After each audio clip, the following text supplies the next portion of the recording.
Hey, ladies and gentlemen, this is Carmine Sabia for Explain America, and the internet is abuzz because Barron Trump is missing.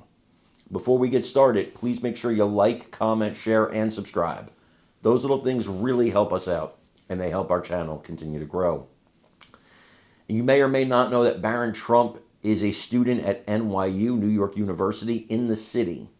Well, he did not show up for school for the first week, and people have been asking, where is he? Where is Barron Trump? People that go to school with him, people, his friends, other teachers, and of course, the media and online speculation has been rampant. Why is Barron Trump missing? Where is the first son? What's going on? Well, we actually have an answer on that. See, Barron Trump decided that for this year, he was going to take his courses at a different NYU campus in Washington, D.C., so he could live with his parents in the White House. And that is where Barron Trump is. But, Barron Trump he's an enigma because he's beloved by a lot of people. And, he's different than the rest of the kids because he doesn't really come under attack much, him and Tiffany. But this kid, to me, has all the makings of a future senator, future president. First of all, he's about 6'7". He's good looking. The girls at school love him.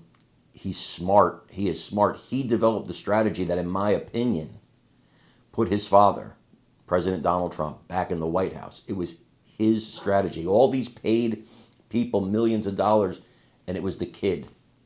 It was the kid that developed the strategy. I actually want to take you on a flashback video here and listen to exactly what he did to help his father get back in the White House.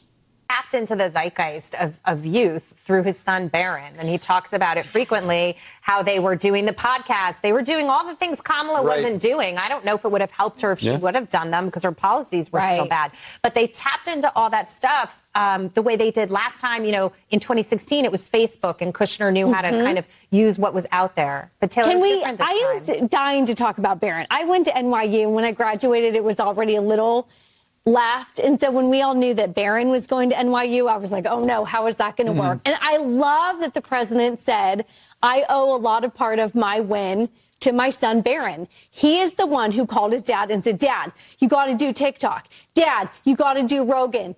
Dad, take a look at UFC. And when you talked about sort of being a little gangster, I was at that UFC fight in Madison Square Garden after the win.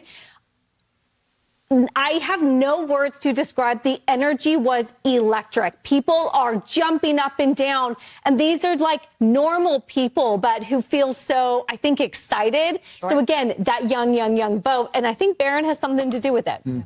I'm sorry. No, I love this conversation. I think it's a real simple thing that Trump is allowing young people to do. And he's saying you can have fun. You can be happy. I mean, do you know, like the woke ideology, one of the requirements is you can never be happy. You always have to find a grievance. You have to, that's what fuels you. And President Trump says you can just be happy. You can achieve something and be happy about it.